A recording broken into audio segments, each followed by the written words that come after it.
Everyone, कैसे हैं आप सब। मैं मिमी गोयल आज आपके लिए लेकर आई हूँ complex numbers in one shot. तो शुरू से लेकर अंत तक आप मेरे साथ बने रहिएगा। जो स्टूडेंट्स पूरा साल किसी न किसी वजह से नहीं पढ़ पाए तो आज इस वीडियो की हेल्प से वो अपना एग्जाम फेयर बिल्कुल डिक्रीज कर सकते हैं। तो चलिए शुरू करते हैं। मैं आज आपको नए नंबर्स के बारे में इंट्रोड्यूस करवाने जा रही हूँ। तो आज तक हमने कौन से नंबर्स के बारे में पढ़ा?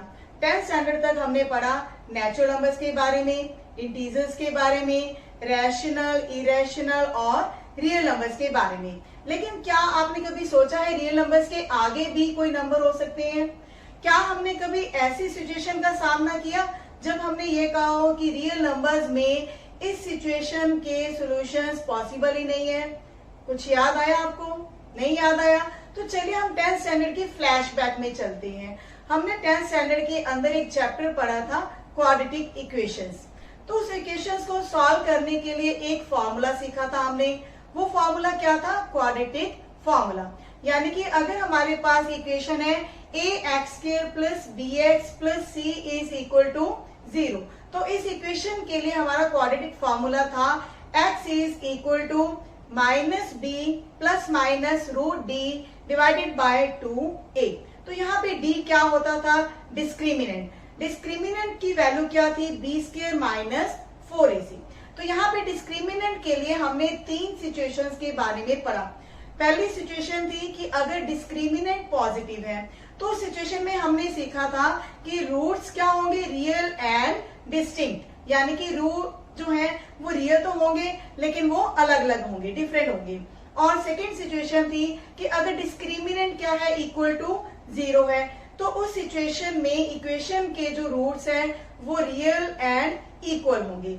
तो थर्ड सिचुएशन थी अगर डिस्क्रिमिनेंट नेगेटिव है, तो इस इक्वेशन को हमने पूरी तरह से इग्नोर कर दिया था, यह कहकर कि अगर डिस्क्रिमिनेंट नेगेटिव है तो इस इक्वेशन के जो रूट्स हैं वो रियल पॉसिबल नहीं है। तो अगर इस इक्वेशन के रूट्स जो हैं रियल नहीं है तो वो क्या होंगे? यानी कि कोई नंबर तो ऐसे हैं जो रियल नंबर के बाद भी कोई नंबर होंगे जिनके ऊपर इन इक्वेशंस के रूट्स पॉसिबल होते होंगे। तो चलिए इन नंबर्स के बारे में पढ़ने से पहले हम पढ़ते हैं कि जो हमारा नंबर सिस्टम है उसकी जर्नी क्या रही। पूरे नंबर सिस्टम की जर्नी की शुरुआत होती है नेचुरल नंबर से, जैसे कि 1, 2, 3 एंड सो ऑन। पर इन नंबर्स में 0 नहीं थी, तो नेचुरल नंबर्स में 0 को इंक्लूड किया गया तो हमें मिले होल नंबर्स। अब होल नंबर्स में नेगेटिव नंबर्स नहीं थे, जैसे कि -1, -2, -3। तो होल नंबर्स में नेगेटिव नंबर्स को इंक्लूड करने पर हमें मिले इंटीजर्स। अब इंटीजर्स के अलावा भी कुछ नंबर्स ऐसे थे जो इंटीजर्स नहीं थे, जैसे कि 1/2, 3/4, 5/7। तो वो नंबर जिनको p/q फॉर्म में लिखा जा सकता था उन नंबर्स के लिए आए रैशनल नंबर्स। तो रैशनल नंबर्स को रिप्रेजेंट किया जाता है p/q फॉर्म में। क्यू वहाँ पर 0 नहीं होना चाहिए। लेकिन कुछ ऐसे नंबर्स भी थे जिनको p/q फॉर्म में नहीं लिखा जा सकता था, जैसे कि पाई, √2। तो इन नंबर्स के लिए इरेशनल नंबर्स आए। रैशनल और इरेशनल नंबर्स को इकट्ठा करने पर हमें मिले रियल नंबर्स। तो ये था हमारा रियल नंबर सिस्टम जो कि हमने 10th स्टैंडर्ड तक पढ़ा। फिर कुछ ऐसी क्वाड्रेटिक इक्वेशंस नज़र आई जिनके रियल रूट्स पॉसिबल नहीं थे। उनमें क्या था? डिस्क्रिमिनेंट नेगेटिव होता था। तो डिस्क्रिमिनेंट नेगेटिव होने के कारण हमें कुछ नंबर्स मिलते थे, जैसे कि -1 under root, -2 under root, -7 under root.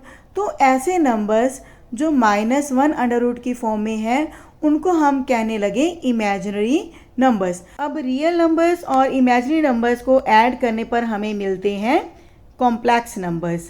तो इस तरह हम ये कह सकते हैं कि कॉम्प्लेक्स नंबर्स एक ऐसा सबसे बड़ा सेट है जिसके अंदर ये सारे नंबर्स एग्जिस्ट करते हैं, चाहे वो नेचुरल नंबर्स हैं, इंटीजर्स हैं, रैशनल, इरेशनल, इमेजिनरी। तो ये सभी नंबर्स क्या हैं? कॉम्प्लेक्स नंबर्स हैं। तो ये थी नेचुरल नंबर से लेकर कॉम्प्लेक्स नंबर्स तक की जर्नी। हाँ जी, इस तरह आपने देखा हमारे पास कुछ ऐसी इक्वेशंस थी जिनमें डिस्क्रिमिनेंट नेगेटिव होता था। तो ऐसी इक्वेशंस को सॉल्व करने में हम अटक जाते थे। क्यों अटक जाते थे? क्योंकि हमारे पास कुछ ऐसे नंबर्स आते थे जैसे कि -1√, -2√, -7√, यानी कि अंडररूट के अंदर अगर नेगेटिव नंबर है तो हमें कोई आइडिया नहीं था कि इन नंबर्स को हम कैसे डिफाइन करें, इन नंबर्स की वैल्यू क्या होगी। तो चलिए यहीं से हम स्टार्ट करते हैं। -1√, इज इक्वल टू आयोटा, यानी कि जो आयोटा है उसकी वैल्यू हमने मान ली कि उसकी वैल्यू होती है -1√, और आयोटा को डिनोट करते हैं इंग्लिश के लेटर आई से। तो इस आयोटा के ऊपर कॉम्प्लेक्स नंबर की सारी थ्योरी जो है वो घूमती है। तो इन कॉम्प्लेक्स नंबर के बारे में पढ़ने से पहले हम आयोटा के पावर्स के बारे में डिस्कस करेंगे कि अगर आयोटा के अलग अलग पावर्स हैं हमारे पास तो उनकी वैल्यूज क्या होंगी। आयोटा की पावर्स क्या होंगी, यानी कि आयोटा का अगर हम स्क्वायर लेते हैं तो उसकी वैल्यू क्या होगी। तो आयोटा की वैल्यू होती है -1√, तो इसका स्क्वायर लेंगे तो वैल्यू क्या आ जाएगी -1। आयोटा क्यूब को हम लिख सकते हैं आयोटा स्क्वायर इंटू आयोटा, तो आयोटा स्क्वायर की वैल्यू है -1, तो इसीलिए आयोटा क्यूब की वैल्यू आएगी iota. Iota raise to power 4, यानी कि आयोटा स्क्वायर का अगर हम स्क्वायर ले लेते हैं तो इसकी वैल्यू क्या होगी 1। तो ये हमारी 3 स्टैंडर्ड वैल्यूज़ हैं जिनको हम यूज़ करेंगे आगे क्वेश्चंस के अंदर। लेकिन अगर हमारे पास आयोटा की पावर्स 4 का मल्टीपल है, यानी कि 4k है, तो उसकी वैल्यू क्या होगी। तो इसको हम लिख सकते हैं iota raise to power 4 whole raise to power k। अब आयोटा की पावर 4 की वैल्यू क्या है 1, तो 1 की पावर अगर हम k लेते हैं तो उसका आंसर भी 1 आएगा। अब है कि अगर आयोटा की पावर 4k + 1 है, यानी कि अगर किसी नंबर को 4 से डिवाइड करते हैं रिमाइंडर 1 आता है, तो ऐसा नंबर अगर आयोटा की पावर में आता है तो उसकी वैल्यू क्या होगी। तो इसमें हम 1 पावर को सेपरेट कर रहे हैं और 4k पावर्स को सेपरेट कर रहे हैं।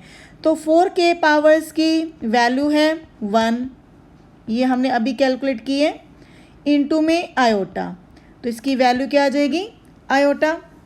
इसी तरह आयोटा की पावर्स अगर 4k + 2 की फॉर्म में है, यानी कि अगर कोई नंबर जिसको 4 से डिवाइड किया जाए तो रिमाइंडर 2 आए, तो ऐसे नंबर आयोटा की पावर्स में हैं तो उसकी वैल्यू क्या होगी।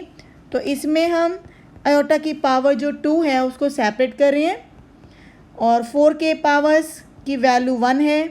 आयोटा स्क्वायर की वैल्यू ऊपर हमने सॉल्व की थी -1, तो ये मल्टीप्लाई करेंगे तो वैल्यू आएगी -1। और लास्ट है कि अगर किसी नंबर को 4 से डिवाइड करें रिमाइंडर आए 3, यानी कि आयोटा की पावर्स हैं 4k + 3 की फॉर्म में, तो यहाँ पे हम 3 पावर्स को सेपरेट करेंगे तो आंसर क्या आएगा। आयोटा क्यूब की वैल्यू है -आयोटा, तो यहाँ पे हमारे पास रिज़ल्ट आएगा -आयोटा। तो ये हमारे 4 ऐसे रिजल्ट्स हैं जिनको हम क्वेश्चंस के अंदर यूज़ करने जा रहे हैं। अब आपने आयोटा के बारे में काफ़ी कुछ पढ़ लिया।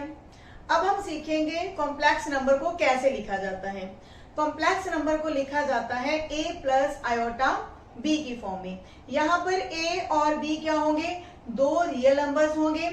तो यानी कि कोई भी कॉम्प्लेक्स नंबर के अंदर जो a और b है वो रियल वैल्यूज होंगी और इसको लिखा जाएगा a + आयोटा b की फॉर्म में। अगर इसके कंपोनेंट्स की बात करें या फिर पार्ट्स की बात करें तो यहाँ पर a को हम कहते हैं रियल पार्ट और b को कहते हैं इमेजिनरी पार्ट, क्योंकि आयोटा का कोएफिशिएंट है b और आयोटा क्या है, एक इमेजिनरी नंबर है, हमने अपनी तरफ से इमेजिन किया है, इसीलिए b को इमेजिनरी पार्ट कहते हैं और a को कहते हैं रियल पार्ट। तो इसके कुछ एग्जांपल ले लेते हैं, जैसे कि 2 + 3 आयोटा एक कॉम्प्लेक्स नंबर है, 2 और 3 दोनों ही रियल वैल्यूज हैं। क्या -4 + √7 आयोटा भी एक कॉम्प्लेक्स नंबर होगा? यस, क्योंकि -4 और √7 ये दोनों ही क्या है, रियल वैल्यूज हैं। रियल वैल्यूज के अंदर रैशनल और इरेशनल दोनों ही तरह के नंबर्स आते हैं, तो इसीलिए -4 प्लस √7 आयोटा एक कॉम्प्लेक्स नंबर होगा। क्या 5 को हम कॉम्प्लेक्स नंबर कह सकते हैं? यस। अगर तो आप ये सोचते हैं कि 5 तो एक रियल नंबर है, लेकिन 5 एक नेचुरल नंबर भी है, रियल नंबर भी है, इंटीजर भी है, होल नंबर भी है और रैशनल भी है, तो लेकिन 5 जो है एक कॉम्प्लेक्स नंबर भी है। इसको हम कॉम्प्लेक्स नंबर के फॉर्म में लिख सकते हैं, जैसे कि 5 प्लस 0 आयोटा। यहाँ पर b क्या है, 0 है, तो b हमारा रियल नंबर होना चाहिए था, 0 भी एक रियल नंबर है, तो 5 को हम लिख सकते हैं 5 प्लस 0 आयोटा, तो ये हमारी क्या होगी, कॉम्प्लेक्स फॉर्म होगी। तो इस तरह जितने भी रियल नंबर्स हैं उन सभी नंबर्स को हम कॉम्प्लेक्स नंबर की फॉर्म में लिख सकते हैं। क्या 8 आयोटा भी एक कॉम्प्लेक्स नंबर होगा? यस। इसको हम लिख सकते हैं 0 प्लस 8 आयोटा। यहाँ पर a की वैल्यू 0 है, तो इसीलिए ये भी एक कॉम्प्लेक्स नंबर। अब हम पढ़ेंगे कॉम्प्लेक्स नंबर की 3 स्पेशल टाइप्स के बारे में, जिनमें पहली टाइप है purely real. Purely real complex numbers कैसे होते हैं? वो नंबर जिनका इमेजिनरी पार्ट 0 होता है, यानी कि b की वैल्यू 0 होगी। फॉर एग्जाम्पल 5, अभी हमने 5 को रिप्रेजेंट किया था कॉम्प्लेक्स नंबर की फॉर्म में, उसको लिखा जा सकता है 5 प्लस 0 आयोटा, तो यहाँ पर b की वैल्यू क्या है, 0 है। तो जितने भी रियल नंबर्स हैं उनको हम प्योरली रियल कहते हैं और इनको कॉम्प्लेक्स नंबर की फॉर्म में लिखा जा सकता है, और इनमें स्पेशल क्या है, b की वैल्यू 0 होगी, यानी कि इमेजिनरी पार्ट 0 होगा। और प्योरली इमेजिनरी नंबर कौन से होते हैं? जिनमें रियल पार्ट 0 होता है, जैसे कि 5 आयोटा। 5 आयोटा को हम लिख सकते हैं 0 प्लस 5 आयोटा। तो ऐसे नंबर जिनमें रियल पार्ट 0 होता है उनको हम कहते हैं प्योरली इमेजिनरी। थर्ड टाइप है इमेजिनरी नंबर्स, यानी कि जिनमें रियल पार्ट और इमेजिनरी पार्ट दोनों ही नॉन जीरो हो। For example 3 plus 4 iota. ऐसे नंबर्स में आप देख रहे हैं a और b की वैल्यूज क्या है, नॉन जीरो है। तो उन नंबर्स जिनमें रियल पार्ट और इमेजिनरी पार्ट दोनों ही नॉन जीरो होते हैं उनको हम कहते हैं इमेजिनरी नंबर्स। क्या कोई ऐसा नंबर है जो प्योरली रियल भी हो और प्योरली इमेजिनरी भी हो? 0 है। 0 को हम लिख सकते हैं 0 प्लस 0 आयोटा। तो ये प्योरली रियल है क्योंकि इसमें b की वैल्यू 0 है।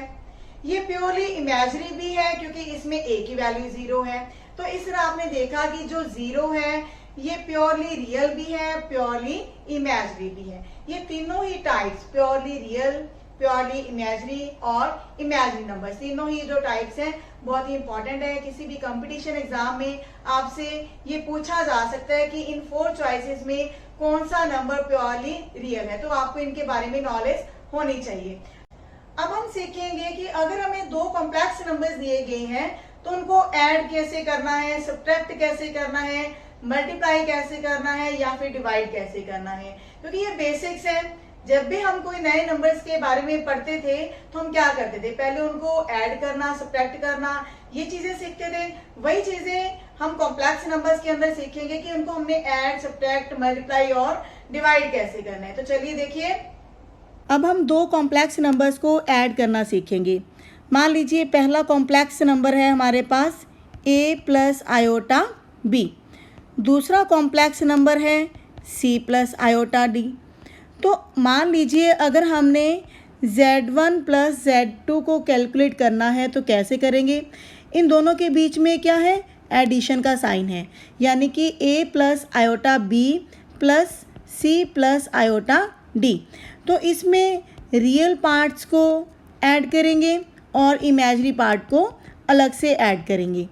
तो ये हमारे पास क्या आया, a plus c plus iota b plus d। तो एक एग्जाम्पल लेते हैं, एग्जाम्पल के बिना तो आपको समझ ही नहीं आएगा कि हमने कैसे किया। तो मान लीजिए z1 हमारे पास है 2 प्लस 3 आयोटा, z2 हमारे पास है 4 प्लस 7 आयोटा। तो इन दोनों कॉम्प्लेक्स नंबर की एडिशन क्या होगी? तो यहाँ पर पहला कॉम्प्लेक्स नंबर है 2 प्लस 3 आयोटा और सेकंड कॉम्प्लेक्स नंबर है 4 प्लस 7 आयोटा। तो इसमें हम रियल पार्ट्स को अलग से ऐड करेंगे और इमेजिनरी पार्ट्स को अलग से ऐड करेंगे। तो 2 + 4 कितना हुआ 6, 7 + 3 कितना हुआ 10। तो इस तरह हमें दो कॉम्प्लेक्स नंबर्स की एडिशन फाइंड आउट हो चुकी है। अब हम डिस्कस करेंगे एडिशन ऑफ कॉम्प्लेक्स नंबर्स के ऊपर कौन कौन सी प्रॉपर्टीज़ सेटिस्फाई होती हैं।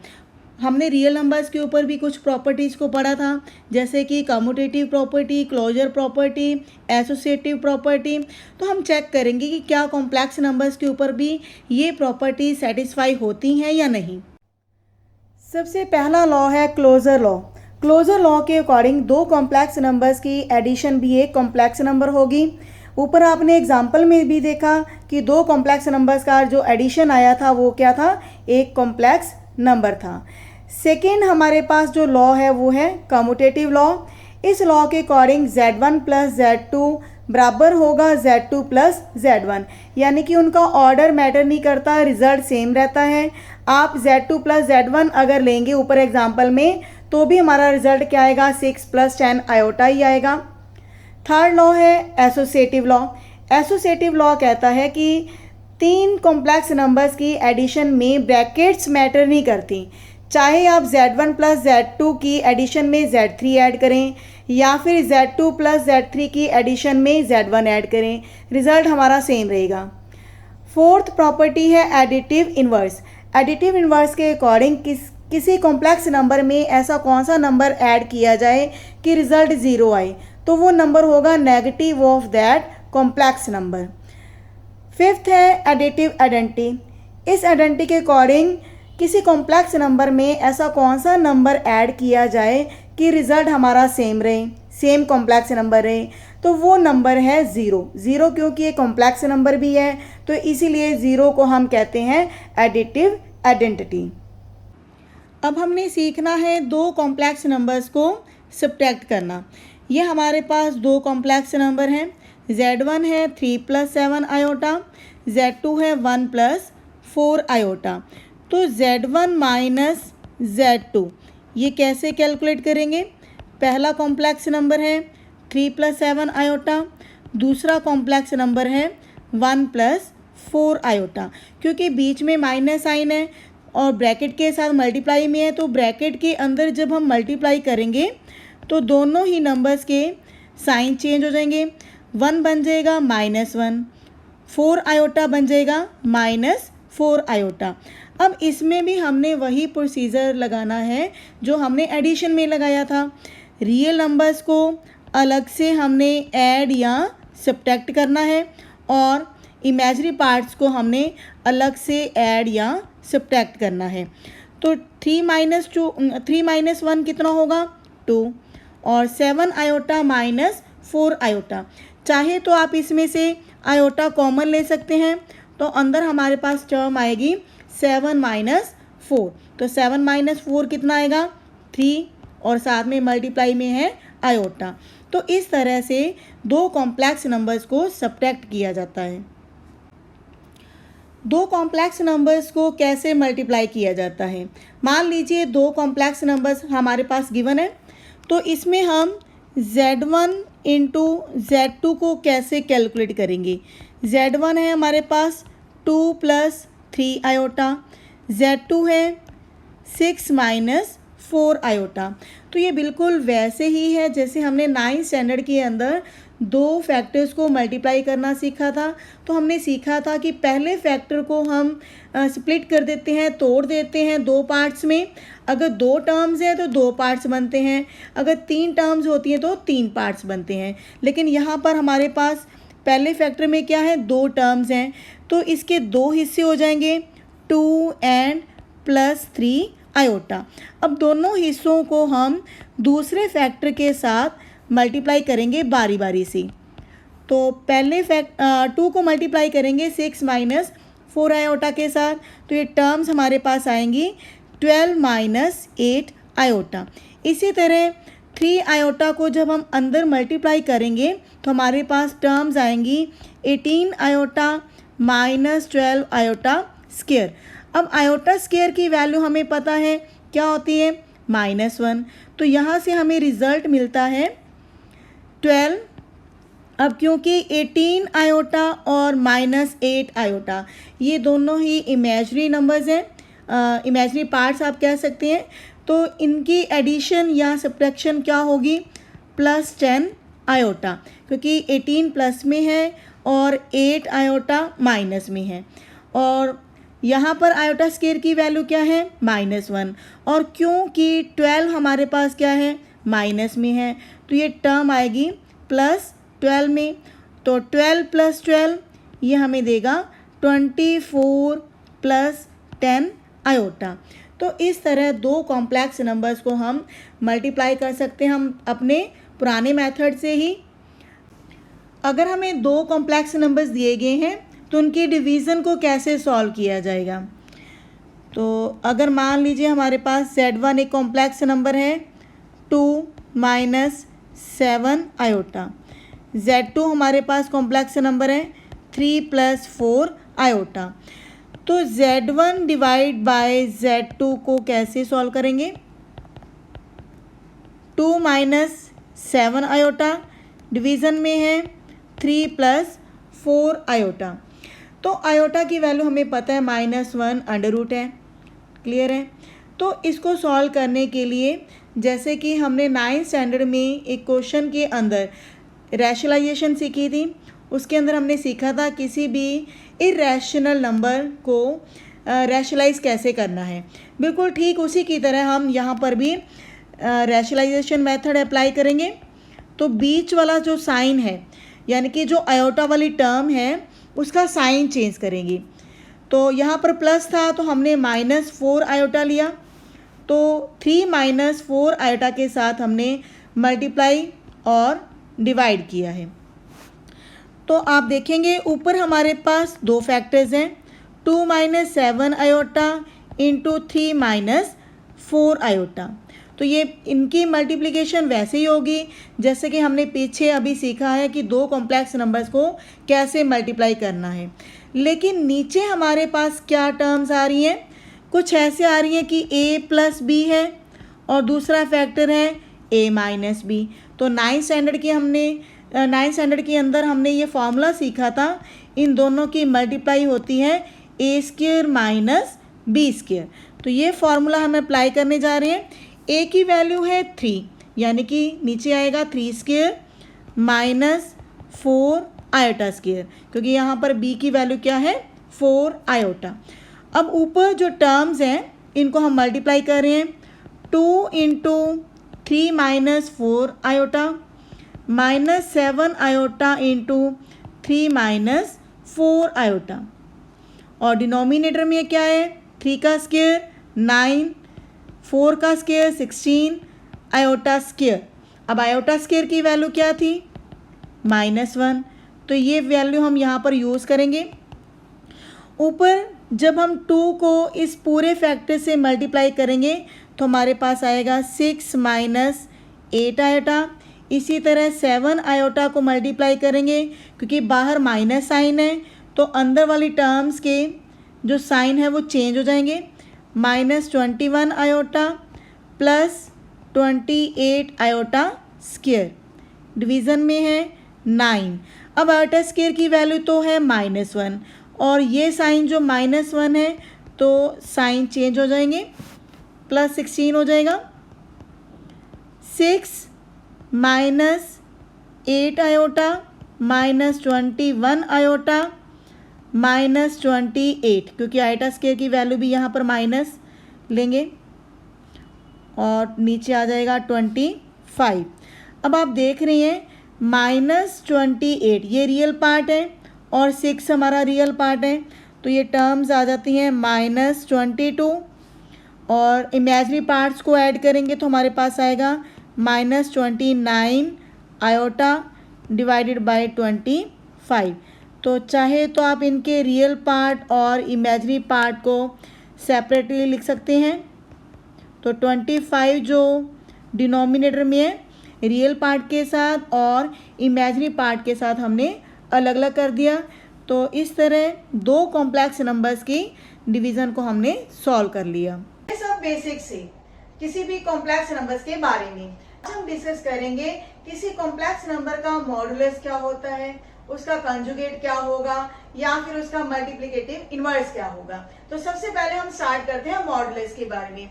मॉडुलस वही टर्म है जो हमने पहले सीखी थी रियल नंबर्स के ऊपर। किसी रियल नंबर का मॉडुलस क्या होता था, उस नंबर का पॉजिटिव वैल्यू, यानी कि अगर -7 है तो उसकी मॉडुलस वैल्यू क्या होती थी 7, अगर 4 है तो उसकी मॉडुलस वैल्यू क्या होती थी 4, 0 है तो उसकी मॉडुलस वैल्यू क्या थी 0। तो रियल नंबर्स के ऊपर हमने मॉडुलस वैल्यू को पढ़ लिया, लेकिन आज हम डिस्कस करेंगे किसी कॉम्प्लेक्स नंबर की मॉडुलस वैल्यू क्या होती है। तो चलिए देखिए, अगर हमें कोई कॉम्प्लेक्स नंबर दिया गया है तो उसकी मॉडुलस वैल्यू क्या होगी। मान लीजिए हमारे पास एक कॉम्प्लेक्स नंबर है 3 + 4 आयोटा। सबसे पहले तो हम ये डिस्कस करेंगे अर्गेन प्लेन के ऊपर किसी कॉम्प्लेक्स नंबर को कैसे रिप्रेजेंट किया जाता है। पहले हमने 9th और 10th स्टैंडर्ड के अंदर कार्टेशियन प्लेन पढ़ा था, लेकिन क्योंकि अब हमारे पास कौन से नंबर्स हैं, कॉम्प्लेक्स नंबर्स, तो इसीलिए इस प्लेन को कहा जाता है अर्गेन प्लेन और कॉम्प्लेक्स प्लेन। तो कॉम्प्लेक्स प्लेन के ऊपर जो हमारे नंबर्स हैं वो कॉम्प्लेक्स की फॉर्म में ही होते हैं, यानी कि कोई भी नंबर है, मान लीजिए अगर 1 है तो 1 को कैसे लिखा जा सकता है 1 + 0 आयोटा। -2 है तो -2 को लिखा जाएगा -2 + 0 आयोटा, यानी कि कोई भी नंबर है उसको हम कॉम्प्लेक्स नंबर की फॉर्म में लिख सकते हैं। तो अब इसमें क्या है कि जो ये कॉम्प्लेक्स नंबर है 3 + 4 आयोटा, तो इसके लिए जो ऑर्डर पेयर बनेगा वो बनेगा 3 और 4 का, यानी कि x की वैल्यू 3 होगी और y की वैल्यू 4 होगी। तो यहाँ पर मान लीजिए हमारे जो पॉइंट्स हैं 1 2 3 1 2 3 4, तो ये पॉइंट कहाँ पर होगा, x एक्सिस में 3 के ऊपर और यहाँ पर y एक्सिस में 4 के सामने, ये हमारा पॉइंट है 3 4। एक्चुअल में जो मॉडुलस है वो क्या करता है, ये हमें इस पॉइंट से ओरिजिन तक की डिस्टेंस को बताता है। अगर ये डिस्टेंस हम r लें तो r की वैल्यू क्या होगी, r यानी कि modulus of a complex number.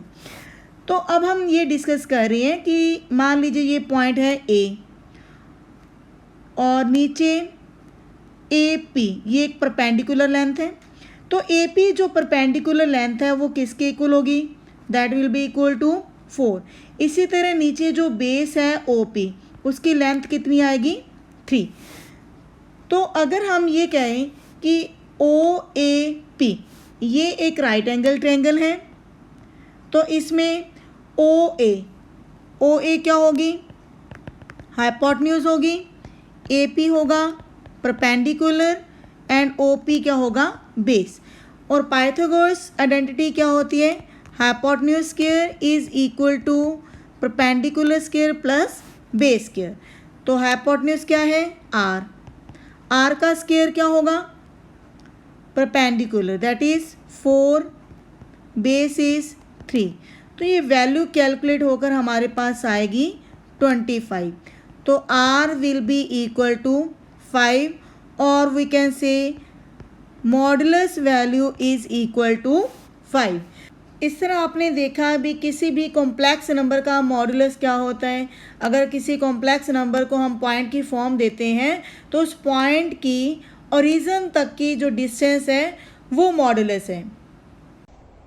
हाँ जी, इस तरह आपने सीखा किसी भी कॉम्प्लेक्स नंबर का मॉडुलस हमने कैसे सॉल्व करना है। जब हम रियल नंबर का मॉडुलस लेते हैं तो वो बिल्कुल हमारे सामने क्या आता है, एक पॉजिटिव रियल नंबर। तो लेकिन कॉम्प्लेक्स नंबर की मॉडुलस वैल्यू भी होती तो पॉजिटिव ही है, लेकिन उसका फॉर्मूला थोड़ा सा डिफरेंट है।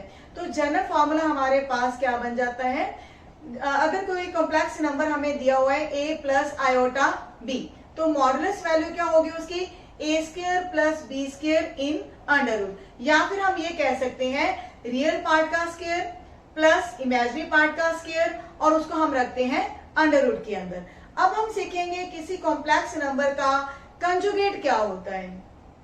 किसी कॉम्प्लेक्स नंबर का कंजुगेट कैसे फाइंड आउट करना है। मान लीजिए हमारे पास कोई कॉम्प्लेक्स नंबर है a प्लस आयोटा b, तो इसका कंजुगेट कैसे लिखा जाएगा।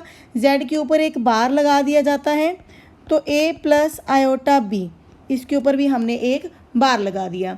अब यह आपके सामने एक अर्गन प्लेन बना हुआ है। इसमें हम किसी भी कॉम्प्लेक्स नंबर को पॉइंट के फॉर्म में कैसे रिप्रेजेंट करते हैं। इसमें रियल पार्ट हमारा x कोऑर्डिनेट होता है और इमेजरी पार्ट होता है y कोऑर्डिनेट, क्योंकि अर्गन प्लेन के ऊपर x एक्सिस को हम बोलते हैं रियल एक्सिस और y एक्सिस को हम बोलते हैं इमेजरी एक्सिस। तो इसीलिए x एक्सिस के ऊपर यानी कि रियल एक्सिस के ऊपर रियल पार्ट को रिप्रेजेंट किया जाएगा और इमेजरी एक्सिस के ऊपर इमेजरी पार्ट को रिप्रेजेंट किया जाएगा। तो a प्लस आयोटा b, इस पॉइंट को हम रिप्रेजेंट कर रहे हैं फर्स्ट क्वाड्रेंट में। ये हम मान के चल रहे हैं कि a और b दोनों ही पॉजिटिव हैं।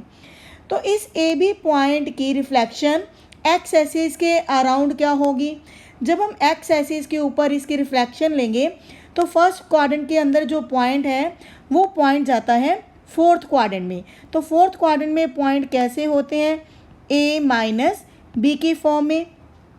तो एक्चुअल में जो कंजुगेट है वो किसी कॉम्प्लेक्स नंबर की रिफ्लेक्शन ही है, उसकी इमेज ही है।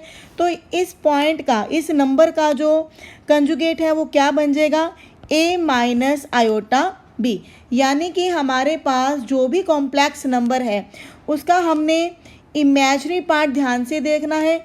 इमेजरी पार्ट में हम क्या करेंगे, उसका साइन चेंज कर देंगे। तो हमारे पास किसी भी कॉम्प्लेक्स नंबर का कंजुगेट है वो इजीली कैलकुलेट हो जाता है। तो अब आप देखेंगे किसी कॉम्प्लेक्स नंबर के कंजुगेट का अगर हम दोबारा से कंजुगेट लेते हैं तो हमारे पास क्या रिजल्ट आता है। हमारे पास कॉम्प्लेक्स नंबर का कंजुगेट क्या था, a माइनस आयोटा b। इसका अगर हम दोबारा से कंजुगेट लेते हैं तो क्या बनेगा, क्योंकि कंजुगेट का रूल क्या है, हमने इमेजरी पार्ट का साइन चेंज करना है। अगर माइनस साइन है तो वो साइन बन जाता है प्लस। तो ये नंबर हमारे पास फिर से z बन गया। तो अब आप देखेंगे किसी भी कॉम्प्लेक्स नंबर के कंजुगेट का अगर हम दोबारा से कंजुगेट लेते हैं तो वो नंबर इटसेल्फ बन जाता है। हाँ जी, हमने सीखा कि कॉम्प्लेक्स नंबर का कंजुगेट कैसे सॉल्व करना है। अब हम रिलेट करेंगे कंजुगेट और मॉडुलस वैल्यू को। इन दोनों को रिलेट करने के लिए हम एग्जांपल ले रहे हैं। मान लीजिए हमारे पास कोई कॉम्प्लेक्स नंबर z दिया गया है a प्लस आयोटा b, तो उसका कंजुगेट क्या होगा, a माइनस आयोटा b। तो z की मॉडुलस वैल्यू क्या होगी, a square plus b square in under root. तो यहाँ पर हम z और z कंजुगेट को जब मल्टीप्लाई करते हैं तो हमें मिलता है a plus iota b into a minus iota b। इन दोनों फैक्टर्स को मल्टीप्लाई करने पर हमें वैल्यू मिलती है a square plus b square.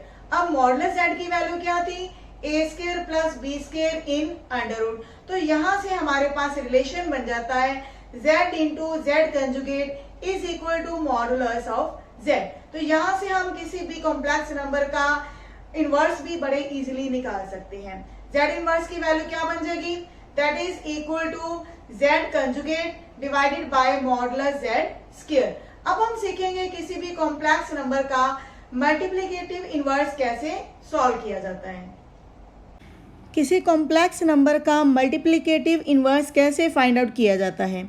मान लीजिए हमारे पास कोई कॉम्प्लेक्स नंबर है 3 प्लस 4 आयोटा, तो इसका हमने मल्टीप्लिकेटिव इनवर्स निकालना है। मल्टीप्लिकेटिव इनवर्स वो होता है जब किसी कॉम्प्लेक्स नंबर के साथ मल्टीप्लाई करने पर हमारे पास रिजल्ट क्या आ जाता है, 1। यानी कि z1 into z2 should be equal to 1। ये हमारा मल्टीप्लिकेटिव इनवर्स के लिए रूल है। तो ये रूल अप्लाई करने के बाद हमारे पास मल्टीप्लिकेटिव इनवर्स आएगा 1/z, यानी कि किसी भी कॉम्प्लेक्स नंबर का रेसिप्रोकल 1/3 प्लस 4 आयोटा। तो इस क्वेश्चन में हम क्या करेंगे, 3 प्लस 4 आयोटा को रैशनलाइज करेंगे with opposite sign opposite sign किसका लेना है? इमेजिनरी पार्ट का।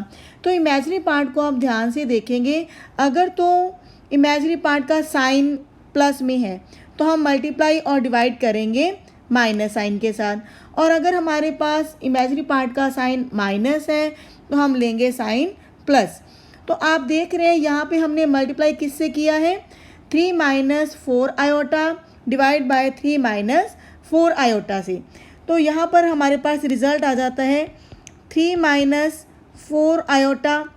अब डिवीज़न में क्या आएगा?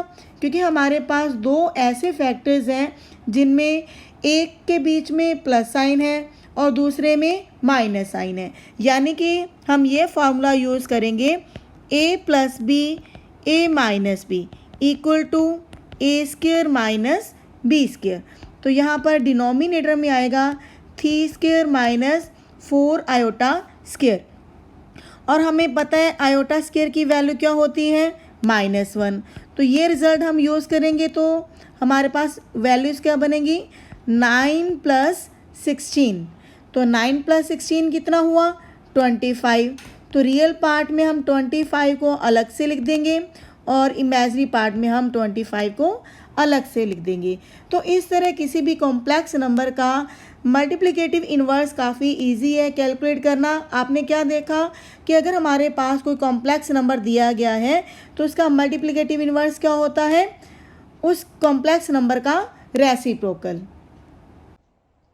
अब हम पढ़ेंगे एडिटिव इनवर्स के बारे में। किसी भी कॉम्प्लेक्स नंबर का एडिटिव इनवर्स क्या होगा? एडिटिव इनवर्स का मतलब यह है कि कॉम्प्लेक्स नंबर के अंदर हम कौन सा नंबर ऐड करें कि आंसर हमें 0 मिले। तो ऐसा नंबर होगा माइनस ऑफ z, यानी कि अगर हमें कॉम्प्लेक्स नंबर दिया गया है a प्लस आयोटा b, तो उसका एडिटिव इनवर्स क्या होगा? Minus a minus iota b, यानी कि उस नंबर के हमने दोनों पार्ट्स, रियल पार्ट है या इमेजिनरी पार्ट है, उन दोनों के साइंस को हमने चेंज कर देना है, या फिर हम ये भी कह सकते हैं कि जो भी नंबर दिया गया है उसको हमने माइनस से मल्टीप्लाई कर देना है, तो हमें मिल जाता है एडिटिव इनवर्स। तो एडिटिव इनवर्स काफी आसान है, इसमें कहीं भी कोई मुश्किल नहीं आएगी आपको। अब हम देखेंगे किसी भी कॉम्प्लेक्स नंबर्स के ऊपर हमने जो आइडेंटिटीज पहले 9th स्टैंडर्ड के अंदर सीखी थी उनको कैसे अप्लाई करना है। हमारे पास 9th स्टैंडर्ड के अंदर a प्लस बी स्क्वायर का फॉर्मूला क्या था?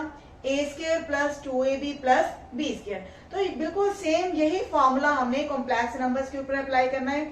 मान लीजिए हमारे पास कॉम्प्लेक्स नंबर है a प्लस आयोटा b, तो उसका स्क्वायर हम कैसे लेंगे? बिल्कुल सेम वही प्रोसीजर हमने लगाना है। a square plus 2a into iota b, b की जगह पर क्या आ जाएगा? आयोटा b आ जाएगा, प्लस में आयोटा बी स्क्वायर, मतलब कोई भी चेंज नहीं है, आइडेंटिटीज बिल्कुल सेम वही रहेंगी जो हमने 9th स्टैंडर्ड के अंदर सीखी है। अगर हमारे पास a प्लस बी क्यूब का फॉर्मूला था तो वही फॉर्मूला हम लगाएंगे a प्लस आयोटा b के ऊपर। तो आइडेंटिटीज में कोई चेंज नहीं है, यानी कि जो रियल नंबर्स में हमने आइडेंटिटी सीखी थी वही आइडेंटिटीज कॉम्प्लेक्स नंबर्स के अंदर है, यानी कि कॉम्प्लेक्स नंबर्स के अंदर कहीं भी आपको किसी भी आइडेंटिटी को अप्लाई करने में दिक्कत नहीं आएगी। तो चलिए अब इनसे रिलेटेड कोई एग्जांपल्स देखते हैं हम। इस क्वेश्चन में आप देख रहे हैं 5 माइनस 3 आयोटा की पावर 3 है, यानी कि यहाँ पर क्यूब का फॉर्मूला लगेगा। फॉर्मूला हमने जो 9th स्टैंडर्ड के अंदर पढ़ा था सेम फॉर्मूला हम कॉम्प्लेक्स नंबर के अंदर अप्लाई करेंगे। a प्लस बी क्यूब का फॉर्मूला हमने सीखा था a cube plus 3a square B plus 3ab square plus B cube. तो ये फार्मूला हमने रियल नंबर्स के ऊपर पढ़ा था, लेकिन क्योंकि कॉम्प्लेक्स नंबर्स के ऊपर भी सेम आइडेंटिटीज अप्लाई होती हैं तो इसीलिए क्वेश्चन में हम ये फार्मूला अप्लाई करने जा रहे हैं। तो यहाँ पर a की वैल्यू है 5 और b की वैल्यू है -3 आयोटा। तो फर्स्ट टर्म में है a क्यूब यानी कि 5 की पावर 3, 3a स्क्वायर b, 5 के ऊपर स्क्वायर आएगा और b हमारे पास 1 पावर में है, और थर्ड टर्म में है 3ab square, 3 into a into B square, b की वैल्यू है -3 आयोटा प्लस b क्यूब, तो -3 आयोटा के ऊपर पावर आएगी 3। अब 5 की पावर 3 है, यानी कि 5 को हम 3 टाइम्स मल्टीप्लाई करेंगे, 5 इंटू 5 इंटू 5, तो ये वैल्यू आएगी 125 प्लस अब 3 इंटू 5 का स्क्वायर होगा 25, तो 25 को 3 से मल्टीप्लाई करेंगे तो वैल्यू आएगी 75। अब है 3 इंटू 5 15, माइनस 3 का स्क्वायर 9 होगा और इंटू में आएगा आयोटा स्क्वायर, प्लस माइनस 3 का क्यूब -27 इंटू में आयोटा क्यूब। अब हमें पता है आयोटा की पावर्स क्या क्या होती हैं। आयोटा स्क्वायर की वैल्यू होती है -1, आयोटा क्यूब की वैल्यू होती है माइनस आयोटा। तो आयोटा स्क्वायर की वैल्यू और आयोटा क्यूब की वैल्यूज़ हम यहाँ पर शिफ्ट करेंगे। 75 को जब हम -3 आयोटा के साथ मल्टीप्लाई करेंगे तो टर्म हमारे पास बनेगी -225 आयोटा। 15 को जब 9 के साथ मल्टीप्लाई करेंगे तो वैल्यू आएगी 135, इंटू में आयोटा स्क्वायर की वैल्यू है -1। अब आयोटा क्यूब की वैल्यू है माइनस आयोटा। तो अब आप देख रहे हैं रिज़ल्ट क्या क्या बनेगा। अब हमारे पास जो रियल पार्ट्स हैं वो हैं 125 और सेकंड रियल पार्ट है -135।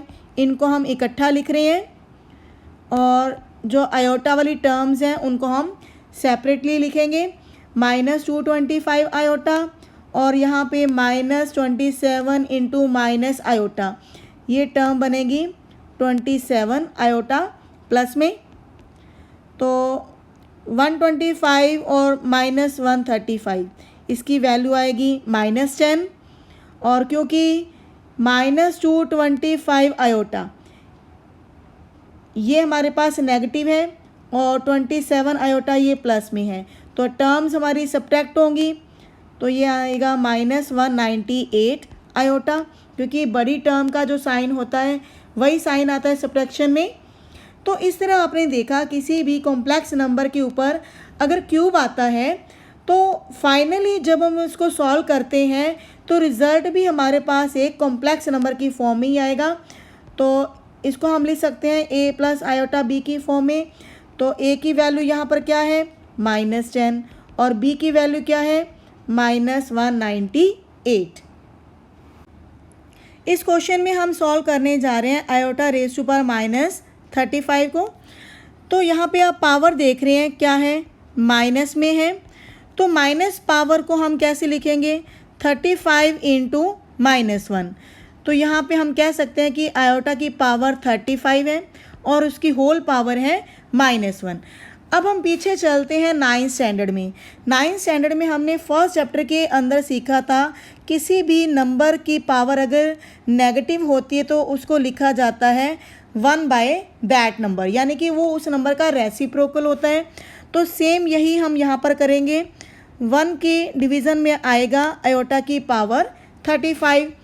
अब आयोटा की 35 पावर्स को हमने कैसे सॉल्व करना है। 35 को जब हम 4 से डिवाइड करते हैं तो हमारे पास कोशेंट आता है 8 और रिमाइंडर आता है 3। ये हमने ऐसा क्यों किया, क्योंकि अभी हमने सीखा था कि आयोटा की जो पावर्स हैं अगर 4 से ज़्यादा हैं तो उन नंबर्स को हम चेक करते हैं 4 से डिवाइड करके, उनका रिमाइंडर जितना भी आएगा उनकी उस रिमाइंडर पावर्स को हम सेपरेट कर देंगे और कोशेंट पावर्स को सेपरेट करेंगे। तो यहाँ पे हमारे पास 32 पावर्स अलग हो जाएंगी और 3 पावर्स अलग हो जाएंगी। अब आयोटा की पावर जो 32 है उसको हम लिख सकते हैं 4 इंटू 8, और आयोटा की पावर जो 4 है उसकी वैल्यू हमें पता है 1 होती है, और 1 को कितनी बार ही आप मल्टीप्लाई करें हमेशा रिज़ल्ट 1 ही आएगा। तो यहाँ पर हम 8 टाइम्स मल्टीप्लाई करेंगे तो आंसर हमारा 1 आएगा। तो यानी कि आयोटा की जो पावर 32 है वो 1 आ गई, और आयोटा क्यूब की वैल्यू होती है माइनस आयोटा। मेन मकसद क्या है, क्वेश्चन के अंदर कितनी भी पावर हो आयोटा की उन पावर्स में हम 4 के मल्टीपल्स को अलग करेंगे और रिमाइंडर पावर्स को अलग करेंगे। अब हमारे पास रिज़ल्ट आया है -1 डिवाइड बाय आयोटा। अब हम आयोटा को रैशनलाइज करेंगे आयोटा के साथ, तो न्यूमरेटर में आएगा माइनस आयोटा और डिनोमिनेटर में यहाँ पे हमारे पास क्या बन रहा है, आयोटा स्क्वायर, और आयोटा स्क्वायर की वैल्यू होती है -1। तो माइनस से माइनस साइन जो है वो कैंसिल हो जाएंगे, तो रिज़ल्ट आएगा आयोटा। अब आयोटा को हम रिप्रेजेंट करेंगे a प्लस आयोटा b की फॉर्म में। तो यहाँ पे आप देख रहे हैं रियल पार्ट 0 है और इमेजरी पार्ट है 1।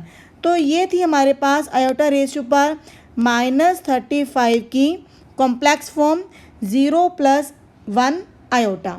अब हम डिस्कस करेंगे कॉम्प्लेक्स नंबर्स की अलग अलग फॉर्म्स के बारे में।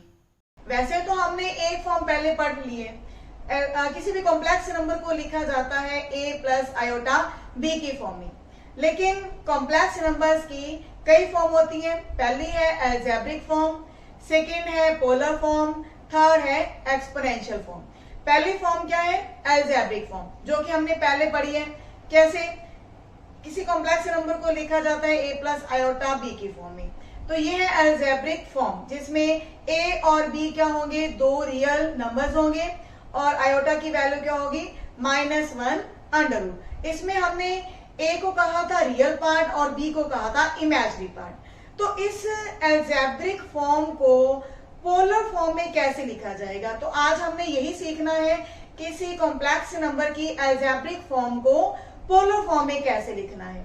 इसके लिए हम हेल्प ले रहे हैं अर्गन प्लेन की। अर्गन प्लेन के ऊपर दो एक्सिस होती हैं, रियल एक्सिस और इमेजिनरी एक्सिस। ये दोनों एक्सिस मीट करती हैं ओरिजिन के ऊपर। तो कार्टेशियन प्लेन के अंदर भी हमने दो एक्सिस के बारे में पढ़ा था। वहां पर हमारे पास कौन सी एक्सिस होती थी, एक्स एक्सिस और वाई एक्सिस। तो वही एक्सिस, जो एक्स एक्सिस है हमारी रियल एक्सिस बन गई और जो वाई एक्सिस थी वो हमारी इमेजिनरी एक्सिस बन गई। ऐसा क्यों होता है, क्योंकि हमारे पास कॉम्प्लेक्स नंबर के अंदर दो पार्ट होते हैं, रियल पार्ट और इमेजिनरी पार्ट। तो रियल पार्ट के लिए रियल एक्सिस है और इमेजिनरी पार्ट के लिए इमेजिनरी एक्सिस है। तो यहाँ पर ये दोनों एक्सिस कहाँ पर मीट कर रही है, ओरिजिन के ऊपर। तो इन दोनों एक्सिस की हेल्प से हम किसी कॉम्प्लेक्स नंबर की अलजेब्रिक फॉर्म को रिप्रेजेंट करेंगे पोलर फॉर्म के अंदर। तो चलिए स्टार्ट करते हैं। किसी भी कॉम्प्लेक्स नंबर को प्लॉट किया जा सकता है अर्गन प्लेन के ऊपर। जैसे कि अभी हमने डिस्कस किया, एक्स एक्सिस को हम कहते हैं रियल एक्सिस और वाई एक्सिस को हम कहते हैं इमेजिनरी एक्सिस। तो किसी complex number X plus iota Y, इसको हम किसी ऑर्डर पेयर में कन्वर्ट कर सकते हैं एक्स कॉमा वाई की फॉर्म में। तो यानी कि कोई भी कॉम्प्लेक्स नंबर उसको हम पॉइंट की फॉर्म में लिख सकते हैं। फॉर एग्जांपल 2 + 3 आयोटा, इसके लिए हमारा ऑर्डर पेयर बनेगा 2 3। और अगर हमारे पास कोई कॉम्प्लेक्स नंबर है -4 + 2 आयोटा, तो उसके लिए ऑर्डर पेयर क्या होगा, -4 2। और एग्जांपल ले लेते हैं 0 + आयोटा, तो इसके लिए ऑर्डर पेयर क्या बनेगा, 0, 1। एक और एग्जांपल ले लेते हैं -5 - 2 आयोटा, तो इसके लिए क्या ऑर्डर पेयर बनेगा, -5, -2। अब इन पॉइंट्स को हम वैसे ही प्लॉट करेंगे जैसे कि हमने कार्टेशियन प्लेन के ऊपर सीखा था। पहला पॉइंट हमारा क्या है, 2 3। तो रियल एक्सिस में हमारी वैल्यू रहेगी 2 और इसमें इमेजिनरी वैल्यू क्या है, 3 है। यानी कि 3 के सामने और 2 के ऊपर ये हमारा जो पॉइंट है 2, 3, ये एक्चुअल में कॉम्प्लेक्स नंबर को रिप्रेजेंट कर रहे हैं। कॉम्प्लेक्स नंबर क्या है, 2 + 3 आयोटा। इसी तरह आप सेकंड पॉइंट को प्लॉट कर सकते हैं -4, 2। तो यहाँ पे रियल वैल्यू क्या है, -4 और इमेजिनरी वैल्यू क्या है, 2। तो ये पॉइंट हमारा कहाँ जाएगा, रियल वैल्यू -4 के ऊपर और इमेजिनरी वैल्यू 2 के सामने। तो ये पॉइंट आया है -4, 2। तो ये किस कॉम्प्लेक्स नंबर को रिप्रेजेंट करेगा? -4 + 2 आयोटा। इसी तरह नेक्स्ट जो हमारा कॉम्प्लेक्स नंबर है 0 + आयोटा। तो इसमें आप देख रहे हैं रियल पार्ट 0 है और यहाँ पे सिर्फ क्या है? आयोटा वैल्यू है। तो ये आयोटा क्या होता है? Imagery number. तो इमेजरी नंबर इमेजरी एक्सिस के ऊपर ही होगा। तो इसीलिए ये जो नंबर है 0 1 किस एक्सिस पे आएगा? इमेजरी एक्सिस पे। तो ये हमारा पॉइंट है 0 1 इमेजरी एक्सिस के ऊपर।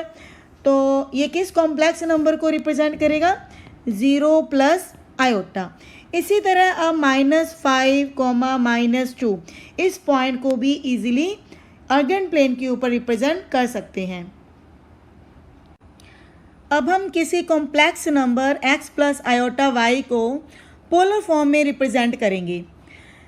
ये नंबर किस फॉर्म में है? एल्जेब्रिक नंबर में, एल्जेब्रिक फॉर्म में, क्योंकि इसमें x और y दो एल्जेब्रिक नंबर्स हैं। तो इनको पोलर फॉर्म में कैसे कन्वर्ट किया जाएगा? मान लेते हैं कि ये जो हमारा कॉम्प्लेक्स नंबर है x + आयोटा y, ये एक ऑर्डर पेयर की फॉर्म में लिखा जाएगा, x, y की फॉर्म में। तो इस ऑर्डर पेयर को हमने इस अर्गेंट प्लेन के ऊपर रिप्रेजेंट करना है। तो मान लेते हैं कि ये दोनों कोऑर्डिनेट्स क्या हैं? पॉजिटिव हैं। तो पॉइंट हमारा फर्स्ट क्वाड्रेंट में होगा और मान लेते हैं कि ये पॉइंट है P। अब हम क्या कर रहे हैं? P पॉइंट से एक परपेंडिकुलर ड्रॉ कर रहे हैं रियल एक्सिस के ऊपर। We are writing PM is perpendicular to real axis. तो ये एंगल हमारे पास क्या बनेगा? 90 डिग्री। और ये जो OP लाइन है, ये लाइन रियल एक्सिस के साथ मान लेते हैं कि एंगल बना रही है थीटा। तो इस थीटा के अकॉर्डिंग अब हम इस ट्रायंगल को सॉल्व करने जा रहे हैं। ट्रायंगल का नाम हमारे पास क्या है? PMO, जिसमें एंगल PMO क्या है? 90 डिग्री। तो ये कौन सी ट्रायंगल बनी? Right angle triangle. तो राइट एंगल ट्रायंगल में हमने ट्रिग्नोमेट्री के अंदर 10th स्टैंडर्ड के अंदर ट्रिग्नोमेट्री में ये सीखा था कि अगर बेस एंगल थीटा है तो साइन थीटा का फॉर्मूला क्या था? Perpendicular upon hypotenuse. अब इसमें परपेंडिकुलर लेंथ क्या है? परपेंडिकुलर लेंथ है PM और हाइपोटेन्यूज लेंथ क्या है? OP। तो पहले हम ये डिस्कस करेंगे OP डिस्टेंस क्या है। OP डिस्टेंस लिखी जाती है R के साथ और R होता है मॉडुलस ऑफ Z। एक्चुअल में मॉडुलस ऑफ Z क्या है? ये किसी कॉम्प्लेक्स नंबर की मॉडुलस वैल्यू है और ये मॉडुलस वैल्यू किसके इक्वल होती है? उस पॉइंट की ओरिजिन तक की डिस्टेंस मॉडुलस वैल्यू के इक्वल होती है। यानी कि अगर हम मॉडुलस Z लिखना चाहते हैं तो इसकी वैल्यू क्या होगी? OP लेंथ के इक्वल। तो हमने ये भी सीखा था मॉडुलस Z का फार्मूला क्या होता है? x² + y² in under root. x और y क्या है? x is the real part and y is the imaginary part. तो यहाँ पर हमारे पास साइन थीटा का फार्मूला बन चुका है PM / OP। अब PM क्या है? That is equal to y coordinate और OP लेंथ है x² + y² in under root. और इसको हम R के साथ भी डिनोट कर सकते हैं। तो यहाँ से आप देख रहे हैं कि जो y आया है वो किसके इक्वल आया है? R sine theta. इसी तरह कोस थीटा का फार्मूला क्या होता है? Base upon hypotenuse. बेस क्या है? OM और हाइपोटेन्यूज अभी हमने डिस्कस किया था, that is equal to R, where R is equal to modulus of Z and that is equal to x² + y² in under root. और OM लेंथ क्या है? That is equal to x coordinate. तो यहाँ से हम कह सकते हैं कि जो x है वो किसके इक्वल आ गया? R cos theta. तो यानी यानी कि हमने x और y को थीटा फॉर्म में कन्वर्ट कर दिया है r cos थीटा और r sin थीटा में। ये हमारे पास x और y की वैल्यूज़ आ चुकी हैं।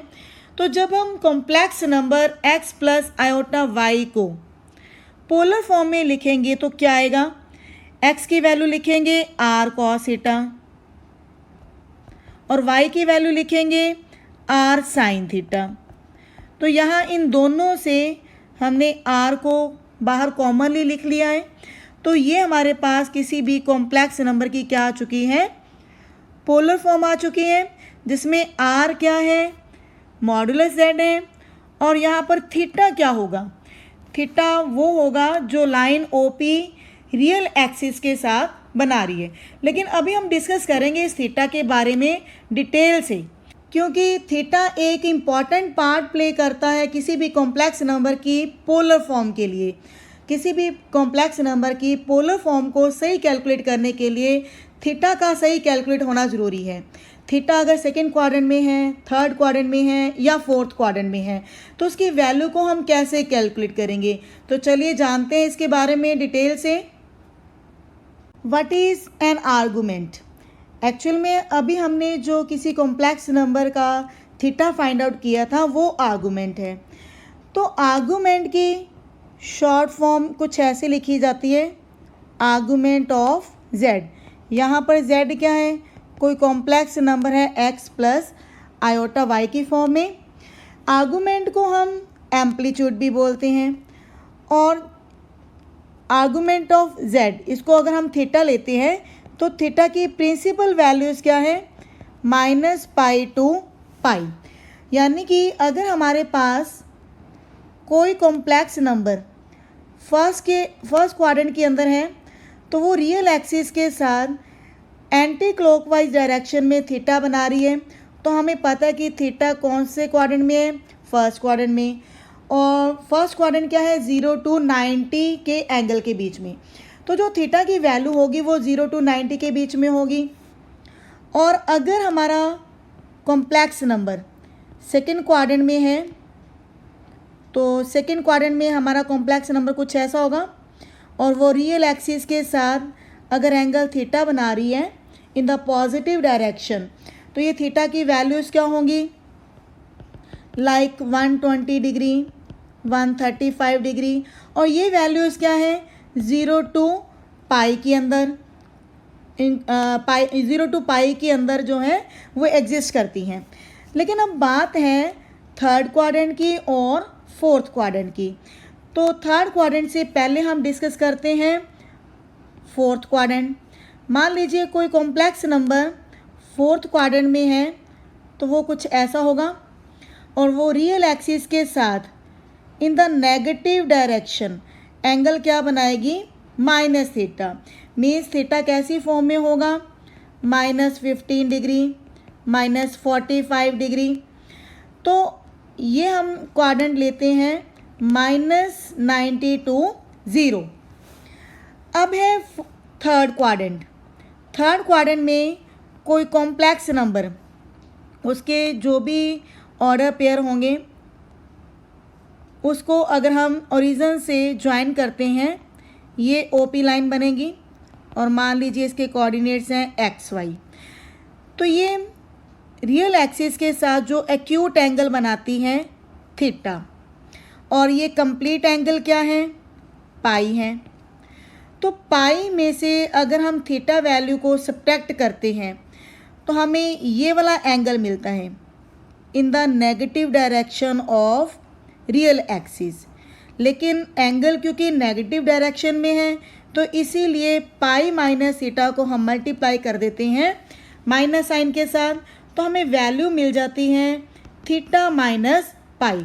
यानी कि अगर कोई कॉम्प्लेक्स नंबर थर्ड क्वाड्रेंट के अंदर है और उसका एक्यूट एंगल थीटा बन रहा है तो वो रियल एक्सिस के साथ एंगल कौन सा बनाएगी, थीटा माइनस पाई। तो इसमें आपने बिल्कुल भी कंफ्यूज नहीं होना। फर्स्ट क्वाड्रेंट के अंदर एंगल बिल्कुल सिंपल है, 0 to 90 आएगा। सेकेंड क्वाड्रेंट के अंदर भी एंगल आपको क्लियर है, 90 to π आएगा। और फोर्थ क्वाड्रेंट में एंगल कैसे होंगे, लाइक दिस, -15 डिग्री, -45 डिग्री, यानी कि एंगल होगा -90 टू 0 के बीच में। और बात है थर्ड क्वाड्रेंट की, तो थर्ड क्वाड्रेंट में एंगल क्या होगा, -पाई टू -90, यानी कि एंगल की जो वैल्यू होगी वो होगी इस तरह से, थीटा माइनस पाई की फॉर्म में। और थीटा क्या होगी, उस कॉम्प्लेक्स नंबर का जो एंगल बनेगा acute angle with the real axis. तो एंगल क्या बनेगा थर्ड क्वाड्रेंट में, थीटा माइनस पाई। किसी कॉम्प्लेक्स नंबर का आर्गुमेंट अगर सही होगा तो उस कॉम्प्लेक्स नंबर की जो पोलर फॉर्म है तभी सही होगी। तो इसीलिए आर्गुमेंट को आपने बहुत ही ध्यान से सॉल्व करना है।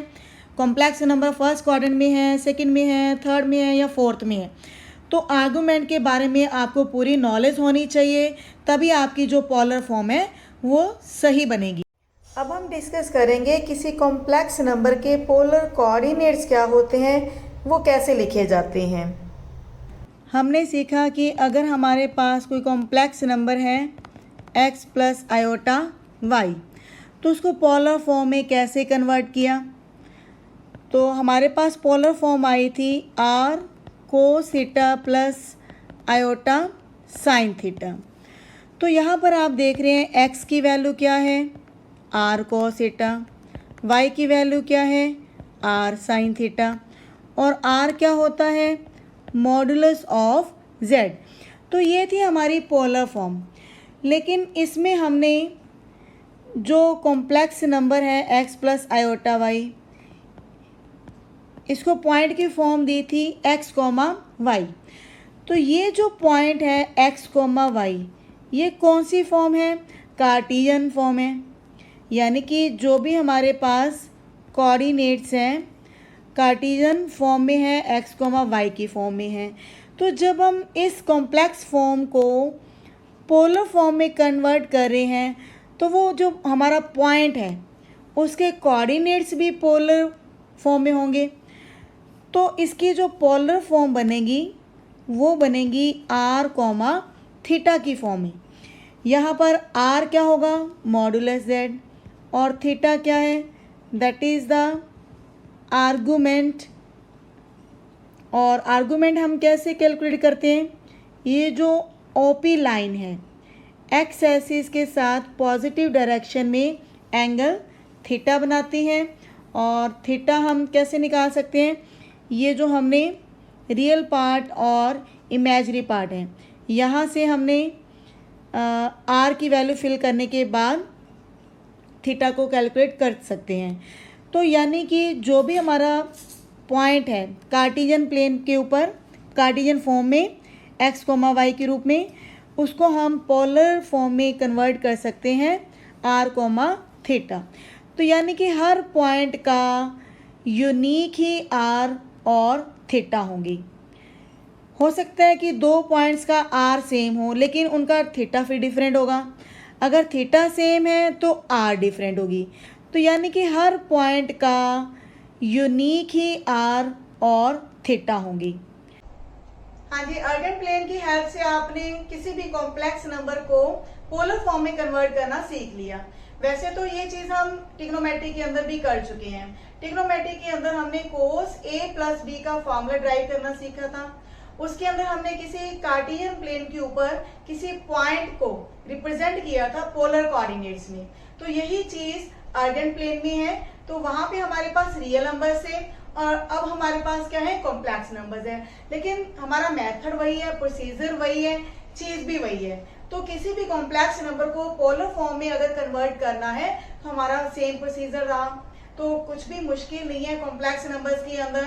तो अब जरूरत है पोलर फॉर्म की प्रैक्टिस। तो इसके लिए हम कुछ एग्जांपल्स की हेल्प लेते हैं। एग्जाम्पल नंबर 1 क्या है, represent complex number 1 plus iota root 3 in the polar form. तो इस कॉम्प्लेक्स नंबर को हम पहले अर्गन प्लेन के ऊपर रिप्रेजेंट करेंगे। तो इसके लिए कॉम्प्लेक्स नंबर को हम ऑर्डर पेयर की फॉर्म में लिख रहे हैं 1, रूट 3। तो रियल एक्सिस के ऊपर हमारे पास पॉइंट है 1 2 कुछ इस तरह से। इसी तरह वाई एक्सिस के ऊपर भी पॉइंट्स होंगे। रियल एक्स एक्सिस को कहते हैं रियल एक्सिस और वाई एक्सिस को कहते हैं इमेजरी एक्सिस। तो √3 की वैल्यू कहाँ पे होगी? 1 से कुछ ग्रेटर होती है, तो √3 के सामने और 1 के ऊपर यहाँ पर ये हमारा पॉइंट प्लॉट होगा 1, √3। तो इस पॉइंट की ओरिजिन तक की डिस्टेंस OP ये होती है R, यानी कि मॉडुलस ऑफ Z, या फिर इसको कहते हैं मैग्नीट्यूड ऑफ Z। इसको रिप्रेजेंट किया जा सकता है x² + y² in under root. तो x क्या है यहाँ पे? रियल पार्ट, और इमेजरी पार्ट क्या है? √3। तो इस वैल्यू को हम जब सॉल्व करेंगे तो OP लेंथ हमारे पास आ जाती है 2। और ये लाइन अगर रियल एक्सिस के साथ एंगल थीटा बना रही है तो साइन थीटा का फॉर्मूला क्या होता है? Perpendicular upon hypotenuse. अब परपेंडिकुलर लेंथ क्या है? y कोऑर्डिनेट के इक्वल, और हाइपोटेन्यूज क्या है? r। तो यहाँ से हम y को रिप्रेजेंट कर सकते हैं r साइन थीटा, और इसी तरह कोस थीटा है बेस पॉन हाइपोटेन्यूज। बेस है x कोऑर्डिनेट के इक्वल और हाइपोटेन्यूज है r। तो यहाँ पे x रिप्रेजेंट किया जाएगा r cos थीटा के साथ। तो कोई कॉम्प्लेक्स नंबर जो z है उसको हमने फॉर्म दे दी है r cos theta plus iota sine theta. यहाँ पर भी r होगा तो r हम कॉमन ही लिख रहे हैं, लेकिन अब बात है r और थीटा की। r क्या है वो अभी हमने कैलकुलेट की है 2 वैल्यू, तो 2 इंटू कोस थीटा। अब थीटा को सॉल्व कैसे किया जाएगा? थीटा को सॉल्व किया जाएगा tan थीटा फार्मूला से। tan थीटा का फार्मूला होता है परपेंडिकुलर अपॉन बेस। अब परपेंडिकुलर लेंथ है √3, बेस है 2, तो यहाँ से बेस यहाँ पे 1 है, तो ये कौन से एंगल के ऊपर tan की वैल्यू बनती है √3? when theta is equal to 60 degree और π/3। वैसे हमें साइन थीटा और कोस थीटा को भी चेक करना चाहिए। अगर ये दोनों पॉजिटिव वैल्यूज़ हैं तो हम कहते हैं कि एंगल फर्स्ट क्वाड्रेंट में है, और फर्स्ट क्वाड्रेंट में एंगल 0 to 90 के बीच में होगा। तो यहाँ पे हम थीटा कह सकते हैं क्या है? π/3। तो कॉम्प्लेक्स नंबर जो हमें दिया गया उसकी पोलर फॉर्म क्या बनकर हमारे सामने आई है? 2 into cos π/3 plus iota sine π/3। तो इस तरह किसी भी कॉम्प्लेक्स नंबर को हम उसको पोलर फॉर्म में कन्वर्ट कर सकते हैं। सेकेंड एग्जाम्पल में हम फाइंड आउट करने जा रहे हैं modulus and argument of a complex number -1 minus iota √3। तो इस एग्जाम्पल में हम क्या करेंगे? जो हमारा कॉम्प्लेक्स नंबर है -1 माइनस आयोटा √3, इसमें हम देख रहे हैं रियल पार्ट क्या है? -1, इमेजरी पार्ट क्या है? -√3। तो इस कॉम्प्लेक्स नंबर का मॉडुलस तो काफ़ी इजी है। क्या होता है मॉडुलस का फॉर्मूला? रियल पार्ट का स्क्वायर प्लस इमेजरी पार्ट का स्क्वायर इन अंडर रूट। तो यहाँ पे रियल पार्ट है -1, इमेजरी पार्ट है -√3। तो ये वैल्यू सॉल्व होकर आएगी हमारे पास √4 and that is equal to 2। अब हमने कैलकुलेट करना है आर्गुमेंट। आर्गुमेंट क्या होते हैं? Theta angle made by complex number with the positive direction of real axis. तो इसके लिए हम डायग्राम की हेल्प ले रहे हैं। ये हमारे पास इमेजरी एक्सिस है, ये है रियल एक्सिस।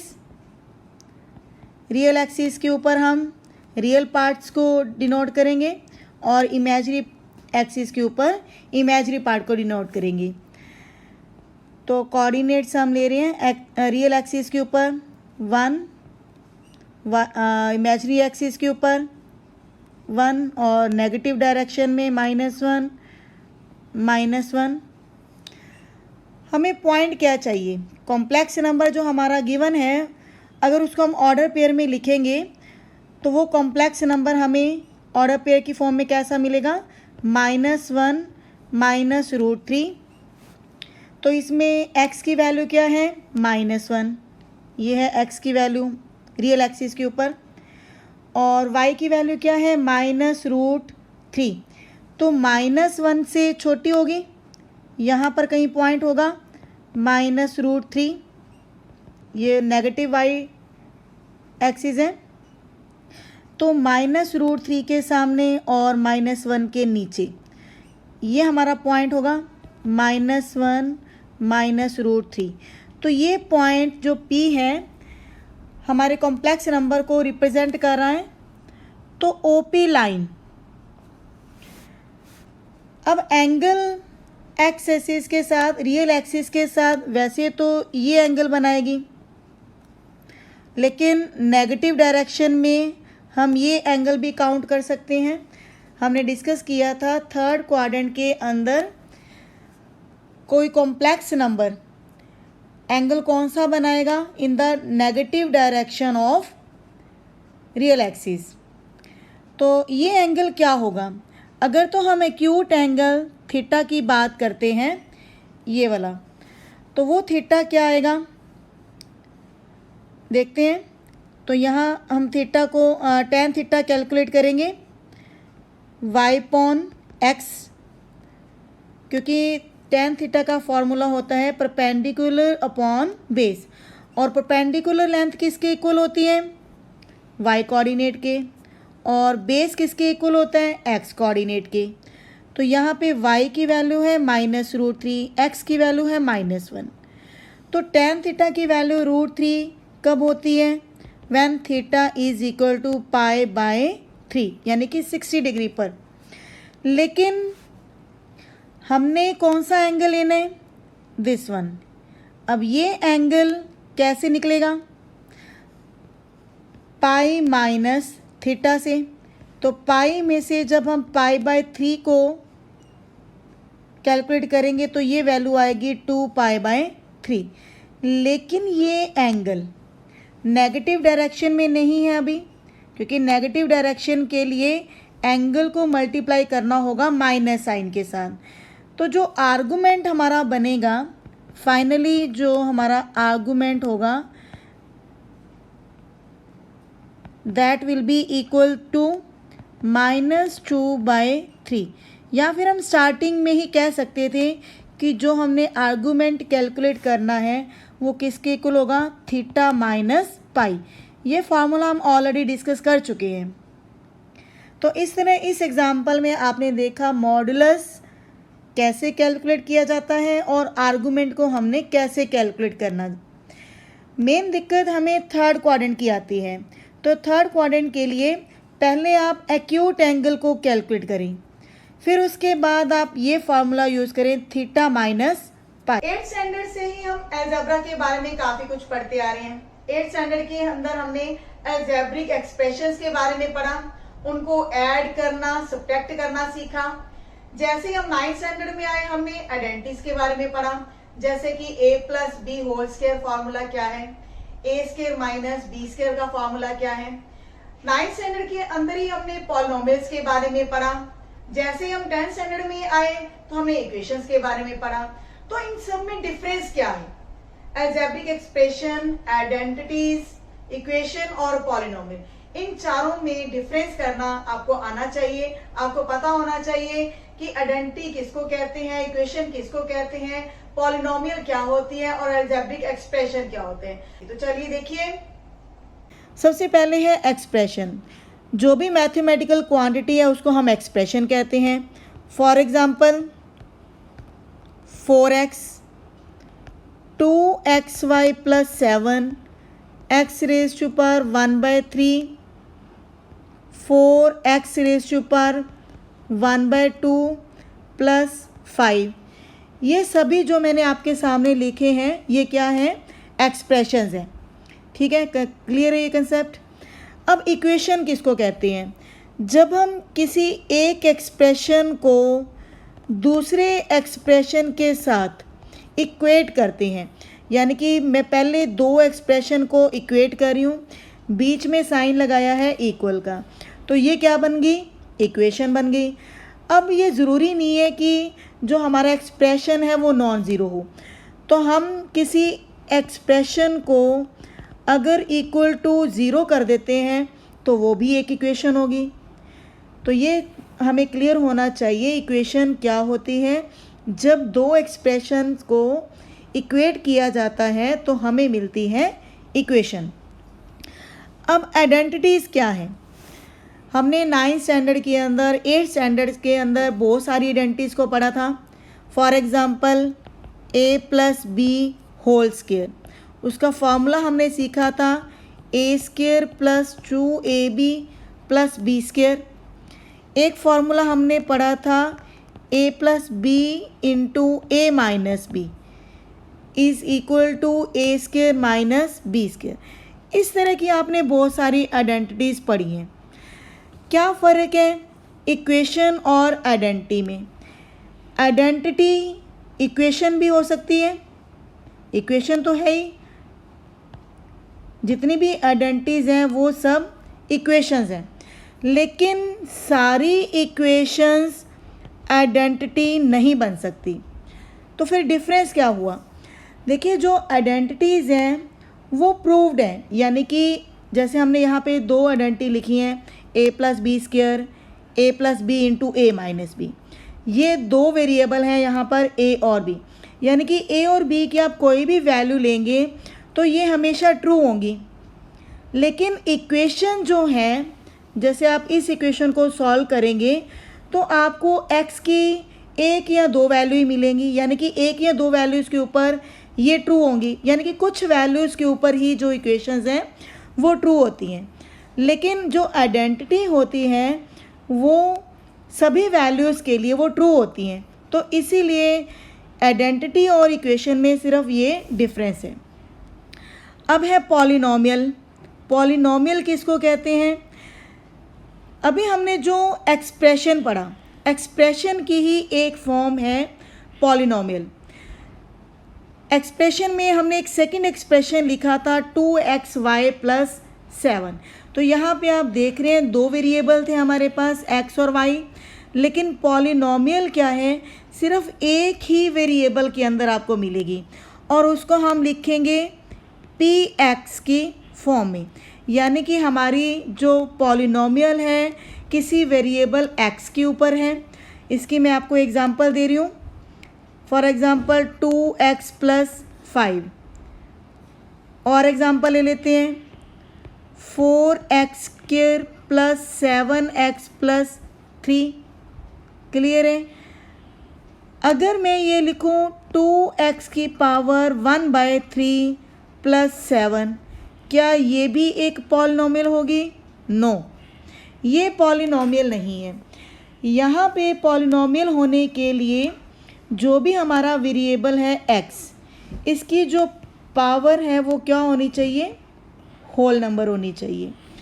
तो यहाँ पे पावर क्या थी? 1/3 थी, तो इसीलिए ये पॉलिनोमियल नहीं है। तो पॉलिनोमियल के लिए आप जैसे ये पहली हमने पॉलिनोमियल लिखी है 2x + 5, यहाँ पे क्या देख रहे हैं? x की पावर क्या है? 1 है। सेकेंड पॉलिनोमियल में आप देख रहे हैं x की पावर 2 है, x की पावर 1 है। 3 एक कांस्टेंट टर्म है और 3 को लिख सकते हैं 3 × x⁻⁴। तो यानी कि जो कांस्टेंट टर्म है वहाँ पे x की पावर क्या है? 0 है, तो वो भी एक होल नंबर है। तो पॉलिनोमियल की पहली कंडीशन ये है कि जिस वेरिएबल के अंदर भी ये लिखी जाएगी उस वेरिएबल की पावर्स होल नंबर होनी चाहिए, और साथ में जो उनके कोफिशिएंट्स हैं, चाहे वो x² का कोफिशिएंट है, x का कोफिशिएंट है या कांस्टेंट टर्म या फिर कांस्टेंट टर्म है, ये सभी क्या होने चाहिए? रियल वैल्यूज़ होनी चाहिए।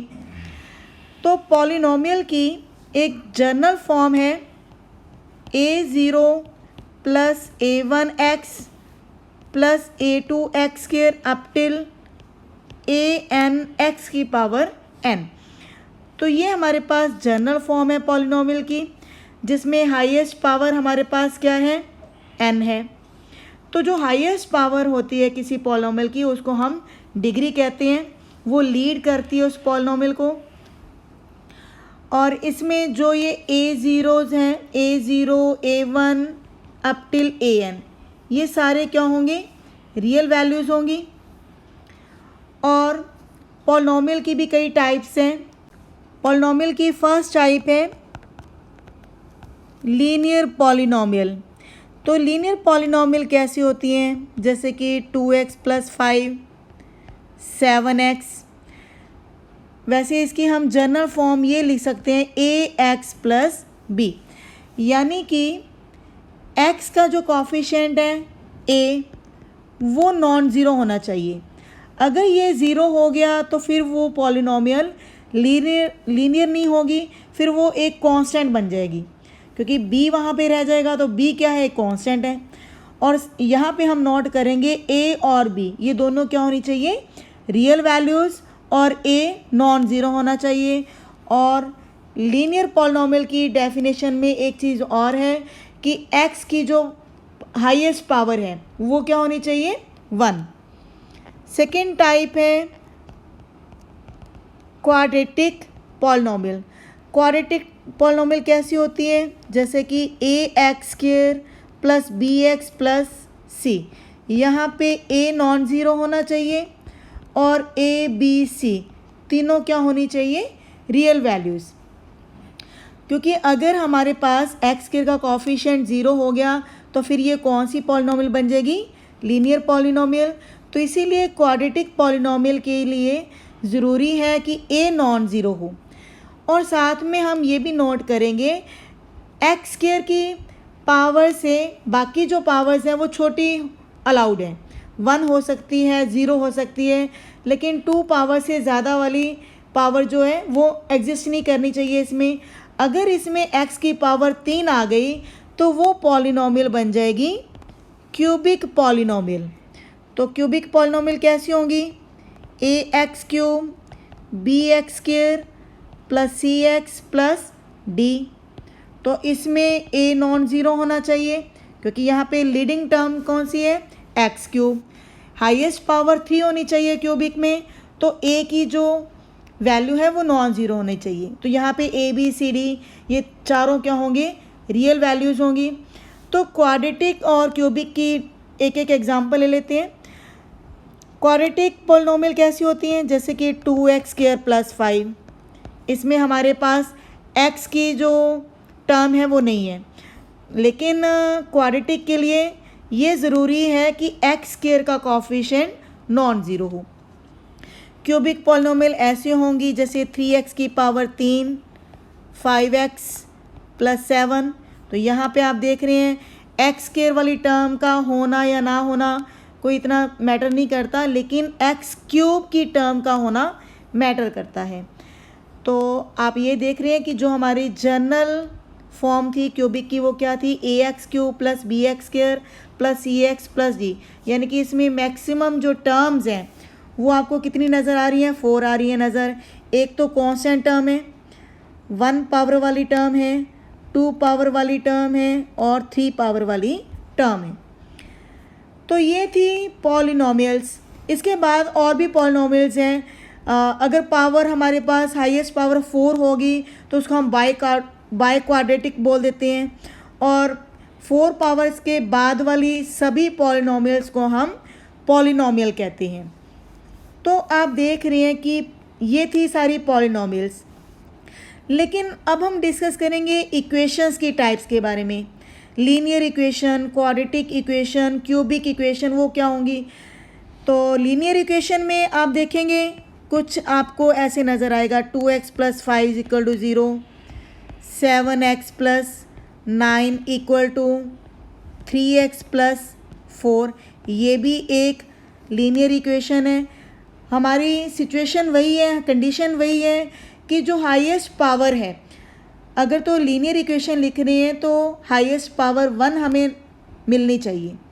अगर हमारे पास ये इक्वेशन कुछ ऐसी हो, 7x + 9 = 7x + 4, फिर ये इक्वेशन लीनियर नहीं होगी, क्योंकि इसमें 7x वाली जो टर्म्स हैं वो कैंसिल हो जाती हैं। वैसे भी ये ट्रू नहीं है, क्योंकि यहाँ पे फिर 9 और 4 इक्वल नहीं होंगी। इसके बाद है क्वाड्रेटिक इक्वेशन। क्वाड्रेटिक इक्वेशन कैसी होगी? ax² plus bx plus c is equal to 0। तो आज हमारा जो मेन कंसेप्ट है इसी क्वाड्रेटिक इक्वेशन के ऊपर डिपेंड करता है। तो क्वाड्रेटिक इक्वेशन में भी वही कंडीशन है, a नॉन ज़ीरो होना चाहिए, a b c तीनों हमारे पास रियल नंबर्स होने चाहिए, और b वैल्यू और c वैल्यू ये ज़ीरो या नॉन ज़ीरो हो सकती हैं। तो क्वाड्रेटिक इक्वेशंस को कैसे सॉल्व करना है ये भी हम डिस्कस करते हैं। हाँ जी, इस तरह आपने अलजेब्रिक एक्सप्रेशन, आइडेंटिटी, पॉलिनोमियल और इक्वेशन इन चारों में डिफरेंस करना सीख लिया। अब हम डिस्कस करेंगे इक्वेशंस के बारे में। इक्वेशंस कई तरह की होती हैं, linear equation, quadratic equation, cubic equation और कई तरह से इक्वेशंस। लेकिन इनमें हम स्पेशली क्वाड्रेटिक इक्वेशंस के बारे में डिस्कस करेंगे। 10th स्टैंडर्ड के अंदर हमने 3 मेथड सीखे थे। पहला मेथड था फैक्टर मेथड, सेकंड मेथड था कंप्लीटिंग स्क्वायर और थर्ड हमारा प्रोसीजर था क्वाड्रेटिक फार्मूला। तो क्वाड्रेटिक फार्मूला क्या था? किसी quadratic equation ax² plus bx plus c is equal to 0 के लिए क्वाड्रेटिक फार्मूला था x is equal to -b plus minus √d divided by 2a। तो यहाँ पर d क्या होता था? डिस्क्रिमिनेंट। तो डिस्क्रिमिनेंट की वैल्यू क्या थी? b² minus 4ac। तो हमारे सामने 3 सिचुएशन बनती थी कि अगर डिस्क्रिमिनेंट पॉजिटिव है तो इस इक्वेशन के क्या रूट्स होंगे। हमने कहा था कि अगर डिस्क्रिमिनेंट पॉजिटिव है तो किसी क्वाड्रेटिक इक्वेशन के रूट्स जो होंगे वो रियल होंगे और डिस्टिंक्ट होंगे। सेकेंड सिचुएशन थी कि अगर डिस्क्रिमिनेंट इक्वल टू 0 है तब हमारे पास जो रूट्स आते थे वो क्या आते थे? Real and equal. Third situation थी जब डिस्क्रिमिनेंट नेगेटिव था। तो ऐसी सिचुएशन में हमने कहा इस इक्वेशन के रियल रूट्स पॉसिबल नहीं है, यानी कि रूट्स तो है लेकिन वो रियल नहीं होंगे। तो फिर वो क्या होंगे? हम उन इक्वेशंस को सॉल्व करने में क्यों अटक जाते थे? क्योंकि हमारे पास कुछ ऐसे नंबर्स आते थे जैसे कि -1 under root, -2 under root, -3 under root. हमें कोई आइडिया नहीं था कि इन नंबर्स की वैल्यू क्या होगी। अंदर हमने डिफाइन किया था -1 अंडर रूट को आयोटा के साथ। तो आयोटा से ही कॉम्प्लेक्स नंबर्स की शुरुआत हुई। किसी भी कॉम्प्लेक्स नंबर को लिखा जाता है a प्लस आयोटा b की फॉर्म में। वहां पर a और b क्या होते हैं? रियल नंबर्स होते हैं और आयोटा की वैल्यू होती है -1 अंडर रूट। तो हम देखते हैं कि ऐसी क्वाड्रेटिक इक्वेशन जिनमें डिस्क्रिमिनेंट नेगेटिव हो तो उनके रूट्स कैसे हों। अगर हमारे पास कोई क्वाड्रेटिक इक्वेशन ऐसी है ax² plus bx plus c is equal to 0, तो उसके लिए क्वाड्रेटिक फार्मूला हमारे पास क्या था? -b plus minus b² minus 4ac in root divided by 2a। जब हमने ये डिस्कस किया कि डिस्क्रिमिनेंट नेगेटिव होगा तो b² माइनस 4ac इसकी वैल्यू भी नेगेटिव होगी। तो इसका मतलब अगर हम इस इनक्वालिटी को माइनस से मल्टीप्लाई करें तो minus of b² minus 4ac ये वैल्यू क्या बन जाएगी? पॉजिटिव। तो जो ये हमारा क्वाड्रेटिक फार्मूला है इसमें हम माइनस साइन कॉमन ले रहे हैं, तो अंदर हमारे पास आएगा -b² plus 4ac divided by 2a। अब हमें पता है -1 अंडर रूट किसके इक्वल होता है? आयोटा टर्म के। तो हम ये कह सकते हैं -b² plus 4ac in under root iota divide by 2a। क्योंकि अब हमारे पास -b² प्लस 4ac ये एक पॉजिटिव वैल्यू है तो इसीलिए उसका अंडर रूट हमने सेपरेट कर दिया और -1 अंडर रूट की वैल्यू आयोटा फिल कर दी। तो इस तरह हमारी जो क्वाड्रेटिक इक्वेशन है ax² plus bx plus c उसकी हमें 2 कॉम्प्लेक्स वैल्यूज़ मिली हैं। पहली कॉम्प्लेक्स वैल्यू है -b plus -b² plus 4ac in root iota divide by 2a। तो दूसरी वैल्यू क्या होगी, माइनस साइन के साथ minus B square plus 4ac in root divide by 2a। हाँ जी, इस तरह आपने क्वाड्रिकेशंस को सॉल्व करना सीख लिया। आपने देखा कि ऐसे क्वाड्रिकेशंस जिनमें डिस्क्रिमिनेंट नेगेटिव है तो उनके रूट्स कैसे आ रहे हैं कॉम्प्लेक्स नंबर्स की फॉर्म में। क्या आपने एक बात नोट की, अगर एक कॉम्प्लेक्स रूट हमारे पास a प्लस आयोटा b आया है तो उसका दूसरा कॉम्प्लेक्स रूट क्या आया है, a माइनस आयोटा b, यानी कि वो एक दूसरे का कंजुगेट होंगे।